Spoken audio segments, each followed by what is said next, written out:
अन्याय हो रहा है उसके खिलाफ हम लड़ेंगे। तो ये कौन सा अग्रेसिव है? अगर तहसीलदार ने कोई कमी करी है तो जाहिर सी बात है उसको जवाब देना पड़ेगा। उसके बाप का राज नहीं है, कानून का राज है। वो भी मर्जी से किसी को न तोड़ सकता है न जोड़ सकता है। जो आदमी जेल के अंदर है, कितने नोटिस दिए, जो गलत करता है उसके खिलाफ उस पर कार्रवाई हो, उसको 10% फालतू सजा मिले। अगर 5 साल की सजा मिलती है तो 6 साल की सजा मिले उसको, तो कोई नहीं बचा रहा। लेकिन क्या उसके एक आदमी की वजह से क्या आप पूरे इलाके को टारगेट करेंगे? आप पैर में गोली, ये कौन मार सकता है पैर में गोली? शाम को गिरफ्तारी की गई, अगले दिन आपके खाने के हमें पैर में गोली मारी।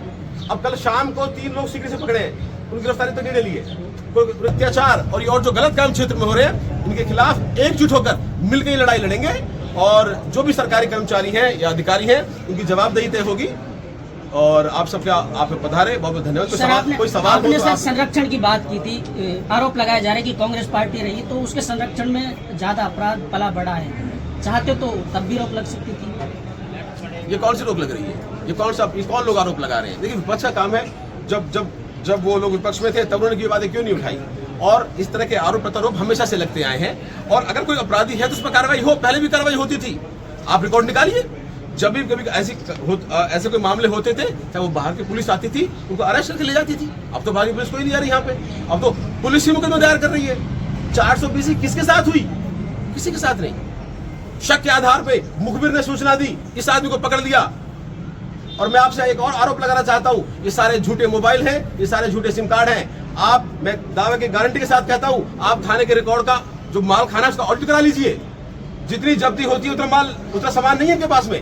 वही फोन, वही मोबाइल, वही लोगों को बना के सिर्फ मुकदमे बना रहे हैं। तो ये सब बातें ट्रायल में सामने आएंगी, मौका दीजिए। और अगर कोई अपराधी है तो उसे कड़ी से कड़ी सजा मिले। हम कहते हैं 10% फालतू मिले। ना मुस्लिम समुदाय, ना इस इलाके के क्षेत्र के लोग इस काम को पनपने देना चाहते हैं। लेकिन ये लोग कार्रवाई नहीं करना चाहते। ये लोग सिर्फ झूठा माहौल बनाकर जनता में भय और खौफ पैदा करना चाहते हैं और कानून की धज्जे उड़ा रहे हैं। साहब, एक सवाल ये बनता है कि पुलिस और प्रशासन का ये कहना है कि जिस जमीन पे उन्होंने अवैध संपत्ति बनाई वो सरकारी है, गैर मुमकिन नाला है। क्या किसी भी व्यक्ति को सरकारी जमीन पर कब्जा करने का अधिकार है? और यदि प्रशासन उसे तोड़ता है तो उसका राजनीतिकरण किया जा रहा है? क्या साइबर अपराधियों को बढ़ावा देने का प्रयास किया जा रहा है? देखिए, जो नोटिस उन्हें प्राप्त हुआ उसके खिलाफ उन्होंने बताया कि ये जमीन हमारी पुश्तैनी है। उन्होंने कोर्ट में एप्लीकेशन भी लगाई है। वो कोर्ट का मामला है, उसकी पत्रावली निकलवाई जाएगी, उस पर कार्रवाई होगी। लेकिन अगर आप जो है ऐसी बात करेंगे तो पूरे विधानसभा में एक भी गांव ऐसा नहीं है जहां पर सरकारी जमीन या ग्रामीण आबादी के क्षेत्रों में मकान नहीं बने हुए। हमारी सीकरी के अंदर आप जाइए, बीन बाजार में जाइए, चाहे चौराहे पे जाइए, मेन रोड पे चले जाइए, हजारों मकान ऐसे हैं। तो अगर कार्रवाई करना चाहते हैं आप, अगर इसको आप अवैध जगह पे निर्माण की कार्रवाई करते हैं तो आप जवाब दें कि कितने लोगों को आपने चिन्हित किया, क्या सर्वे हुआ। तो मतलब टारगेट करके क्यों कार्रवाई की जा रही है? हमारा सवाल इस बात पे है। हम सरकार के साथ हैं, कानून के साथ हैं, कार्रवाई होनी चाहिए, पर कार्रवाई हो फिर सब पे हो। और कोई सवाल? सर, अभी 100 चिन्हित किए गए हैं मकान अवैध जगह में है और साइबर ठगों के मकान, उनको भी तोड़ने का प्रयास। देखिए, साइबर ठग आप ऐसे नहीं कह सकते जब तक उनपे कोई जुर्म प्रूव ना हो। तो अभी उन्हें ट्रायल देनी जान लीजिए। और अगर वो क्रिमिनल हैं उन पर कार्रवाई हो, कहीं दो राय नहीं है। लेकिन जब तक आप उन्हें मौका ही नहीं दोगे अपनी बात रखने का और इस तरह की कार्रवाई करेगा, किसको अधिकार है? और अगर आप अवैध पे कार्रवाई करना चाहते हैं, मैं आपको स्वागत करता हूं। आप पूरे इलाके का सर्वे कराइए ना, सबको नोटिस दीजिए, मुझे भी नोटिस दीजिए, किसी और को नोटिस दीजिए। लेकिन ये जो भ्रष्टाचार थाने और तहसील में जो एजेंट बिठाए, इनके लिए आप संज्ञान लीजिए। ये लोग सुबह 9 बजे दफ्तरों में आते हैं और तहसीलदार बने बैठे, थानेदार बने बैठे, एसडीएम बने बैठे, ये जनता को लूट रहे हैं। ये प्रथा जो है गलत है। और हमने पिछले अपने कार्यकाल में ये कोशिश की कि प्रथा कम हो, खत्म हो, और कहीं तक अंकुश भी लगा। लेकिन जब से सरकार बदली है, जब से भ्रष्टाचार और बढ़ गया है, अबे दूध का धंधा बढ़ गया है, गली गली मोहल्लों में शराबें बिक रही हैं। 15 जगह ब्रांचेस खुल गई है शराबों की। आप जाइए गुलपाड़ा में, बेरू में, सीकरी में 50 जगह शराब बिक रही है, शराब बिक रही है, सट्टे लग रहे हैं और नकली जहर, नकली दूध बेचा जा रहा है। तो कौन कार्रवाई करेगा? एक आम आदमी इनको इस्तेमाल कर रहा है। तो मुख्यमंत्री जी की कल आगमन पे पूरे प्रशासन से और उनसे भी हमारा ये निवेदन है, इन चीज़ों का संज्ञान लें और इस क्षेत्र के जो इनके हक है वो उनको मिलने चाहिए। अभी एक छोटा सा इलाके के जिम्मेदार लोगों के साथ एक राय मशवरा किया जा रहा है, आने वाले वक्त में कैसे इस जो भेदभावपूर्ण कार्रवाइयां हैं, जो भ्रष्टाचार है, इसका कैसे रणनीति बनाई जाए। हम सड़क से लेकर संसद तक आम जनता की लड़ाई लड़ेंगे और भेदभाव या अन्याय किसी के भी साथ बर्दाश्त। मुख्यमंत्री आ रहे, क्या ज्ञापन आप अभी उसकी रणनीति बनेगी कि मुख्यमंत्री जी का घेराव किया जाए, काले झंडे दिखाए जाए या और कोई विरोध प्रदर्शन किया जाए, उसकी रणनीति बनेगी अभी जो है।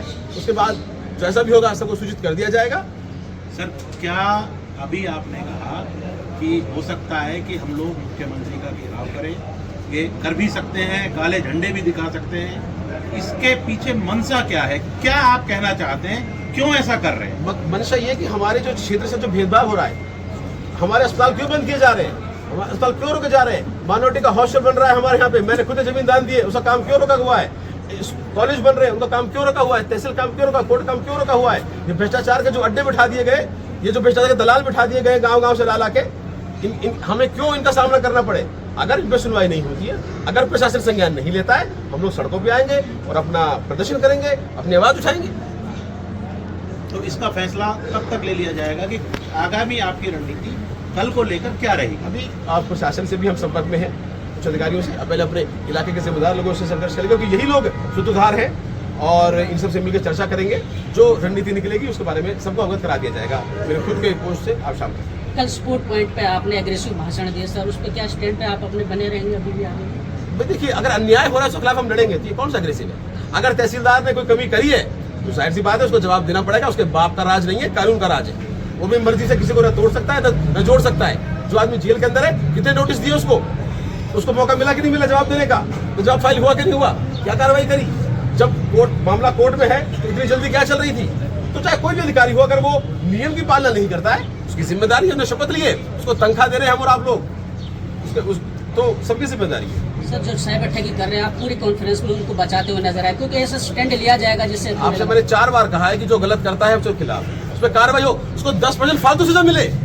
अगर 5 साल की सजा मिलती है तो 6 साल की सजा मिले उसको, तो कोई नहीं बचा रहा। लेकिन क्या उसके एक आदमी की वजह से क्या आप पूरे इलाके को टारगेट करेंगे? या आप पैर में गोली, ये कौन मार सकता है पैर में गोली? शाम को गिरफ्तारी की गई, अगले दिन आप दिखा रहे कि हमें पैर में गोली मारी।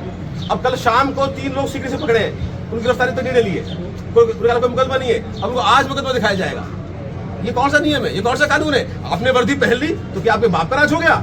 आप जो मर्जी दिखाओगे। कानून किस लिए है, संविधान किस लिए है, उस पर आप कार्रवाई करिए। अगर मैंने जुल्म किया है तो मुझे आप जेल में डालिए, मुझे ट्रायल की सजा कराइए। धन्यवाद, बहुत बहुत धन्यवाद।